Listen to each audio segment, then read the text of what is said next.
Hello दोस्तों, कैसे हैं आप सभी लोग। उम्मीद करते हैं आप सभी अच्छे होंगे।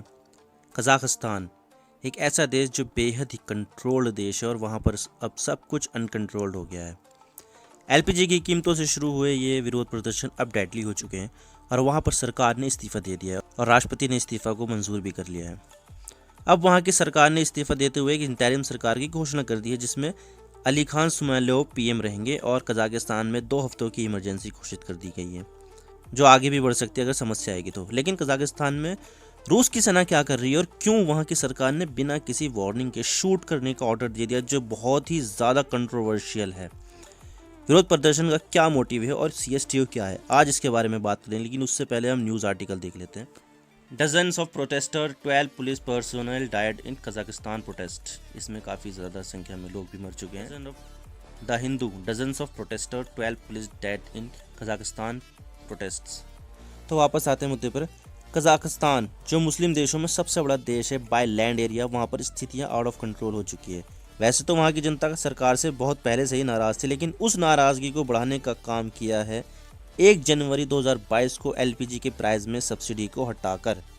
और इस चीज़ को देखते हुए जब वहाँ पर विरोध प्रदर्शन शुरू हो चुके हैं तो Kazakhstan imposes 180 days state regulation of fuel food prices amid protest. तो सब्सिडी हटाना एक बहुत ही खतरनाक मूव था सरकार का। कजाकिस्तान में जहां पर ज़्यादा प्रोटेस्ट हो रहे हैं, यानी पूर्व राजधानी अलमाटी के आसपास लगभग 90% गाड़ियां एलपीजी पे चलती है और 1 जनवरी से एलपीजी के दाम डबल हो गए थे, जिससे वहां पर एलपीजी को अफोर्ड करना काफ़ी मुश्किल हो गया था। लेकिन मैं आपको बता दूं कि कुदरत ने कजाकिस्तान को मिनरल से बहुत ज़्यादा नवाजा है। वहाँ पर आपको पेट्रोलियम गैस मिलेगी, यूरेनियम का बहुत बड़ा एक्सपोर्टर है Kazakhstan. Kazakhstan hold vast mineral reserves which are largely undeveloped. The country possesses 30% of the world chrome ore reserve, 25% of manganese ore, 10% of iron ore, 5.5% of copper, 10% of lead and 13% of zinc. लेकिन वहाँ पर होने वाले large scale corruption की वजह से वहाँ की जनता के पास कभी पैसा नहीं पहुँच पाया और एलपीजी के दाम बढ़ाने से वहाँ की जनता पर जले पर नमक छिड़कने वाला काम किया और वो सब सड़कों पर हैं अब। और बड़े दाम वापस लेने के बाद भी वहाँ पर विरोध प्रदर्शन कंटिन्यू चल रहे हैं। और इतना ही नहीं, अब राष्ट्रपति कासिम ज़ोमार्ट ने प्रदर्शनकारियों को आतंकवादी भी कहना शुरू कर दिया और अब राष्ट्रपति ने कजाकिस्तान की हालत को देखते हुए रूस से मदद मांगी और रूस ने भी सीएसटीओ एलाई होने के नाते अपनी सेना को कजाकिस्तान में उतार दिया है और अब वहाँ पर देखते ही गोली मारने का आदेश दे दिया है, जो बहुत ज़्यादा कॉन्ट्रोवर्शियल है। आप देख सकते हैं Kazakhstan president says he gave order to open fire with lethal force.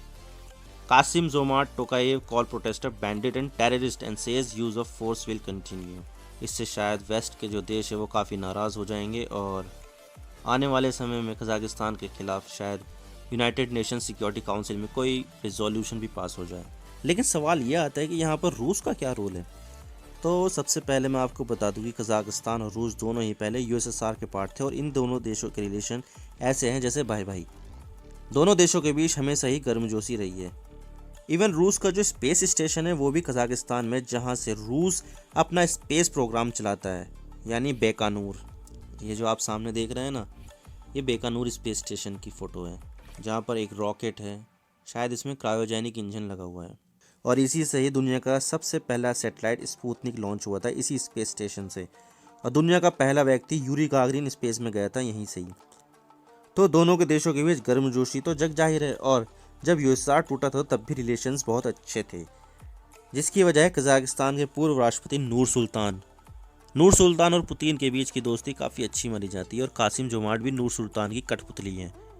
भले से ही राष्ट्रपति कासिम जोमार्ट हो, लेकिन उसके पीछे जो हाथ है वो नूर सुल्तान का है। तो दोनों देशों के बीच अच्छे रिलेशन से रूस के बनाए सीएसटीओ यानी कलेक्टिव सिक्योरिटी ट्रीटी ऑर्गेनाइजेशन, जिसे नाटो का राइवल माना जाता है, और सीएसटीओ भी नाटो की तरह काम करता है, यानी अगर किसी एक मेंबर पर एक्सटर्नल अटैक होता है तो वो पूरे सीएसटीओ पर अटैक माना जाएगा और सभी मेंबर साथ में आ जाएंगे। ये देखिए, अभी जो मेंबर्स हैं 2002 में इसकी स्थापना हुई थी, जिसमें 6 मेंबर अभी करेंटली है, जिसमें आर्मेनिया है, बेलारूस है, कजाकिस्तान है, किर्गिस्तान, रशिया और ताजिकिस्तान।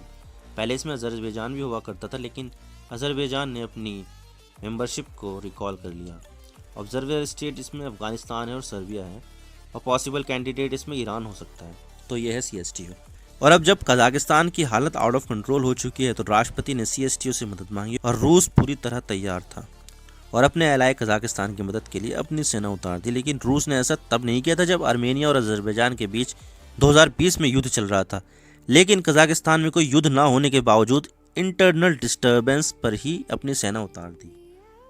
इससे ये पता चलता है कि रूस कजाकिस्तान को ज़्यादा इंपॉर्टेंस देता है, लेकिन पुतिन के इरादे यहाँ कुछ और ही है और इसमें दो थ्योरी सामने आ रही है।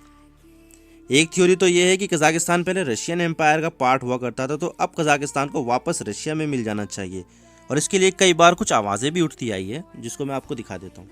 Law maker from the pro Putin United Russia party have repeatedly made the point, यानी कि जो पुतिन की पार्टी के लोग हैं उन्होंने कई बार ऐसे स्टेटमेंट दिया है, जैसे Kazakhstan never existed, the territory of Kazakhstan a huge gift from Russia and the Soviet union, यानी कजाकिस्तान तो कभी था ही नहीं। ये जो कजाकिस्तान की टेरिटरी है ये रशिया और सोवियत यूनियन के गिफ्ट दिया हुआ है।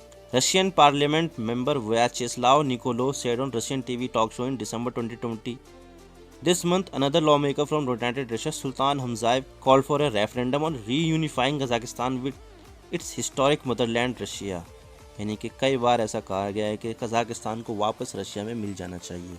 तो एक थ्योरी ये चल रही है और दूसरी थ्योरी ये है कि रशिया कजाकिस्तान को मदद करके नाटो को संदेश देना चाहता है कि CSTO मेंबर में पूरी यूनिटी और नाटो के साथ किसी भी तरह से क्लैशेस होने पर सभी CSTO मेंबर एकजुट हो जाएंगे, क्योंकि आप जानते हैं कि रशिया और वेस्टर्न देशों के बीच 36 का आंकड़ा है और ये दुश्मनी सदियों से ऐसी ही चल रही है। अब पुतिन अपने आप को एक मजबूत नेता के रूप में पेश कर रहे हैं और वेस्ट के देशों को बता रहे हैं कि पुतिन आज भी मजबूत नेता है और ऐसा करके पुतिन अपने देश में भी मजबूत हो रहे हैं, क्योंकि पुतिन के अगेंस्ट भी रशिया में कई विरोध प्रदर्शन होते रहते हैं और रशिया की इकोनॉमी भी काफ़ी बदतर हो चुकी है। तो पुतिन भी अपनी इमेज को रीडेकोरेट कर रहे हैं इस तरह के स्टेप्स लेकर। तो ये बात है रूस और कजाकिस्तान की, और आगे क्या होगा ये तो वक्त ही बताएगा इन दोनों के बीच। लेकिन rising LPG and gas price से आने वाले समय में हमें कजाकिस्तान के जैसी सिचुएशन यूरोप में भी देखने को मिल सकती है। ये है द गार्जियन का article, gas price hike for more than 30%, stocks home bills fair for Europe. 30% वहाँ पर भी रेट बढ़ चुके हैं गैस के। और जैसी हालत अभी कजाकिस्तान में हो रही है यूरोप में इससे बदतर हो सकती है, क्योंकि वहाँ पर कई सारे देश है और वहाँ पर एनर्जी क्राइसिस बहुत ज़्यादा खतरनाक स्थिति तक पहुँच चुका है। और इतना ही नहीं, अभी हमें यूरेनियम के प्राइसेस भी हाइक देखने को मिलेंगे और पेट्रोलियम के प्राइसेस भी। Uranium prices surge as unrest grip world top supplier Kazakhstan, यानी कि दुनिया का जो सबसे बड़ा यूरेनियम का सप्लायर देश है वो कजाकिस्तान है। और जो वहाँ पर अनरेस्ट चल रहा है, जो प्रोटेस्ट चल रहा है, उसकी वजह से वहाँ की जो सप्लाई है वो बिगड़ चुकी है।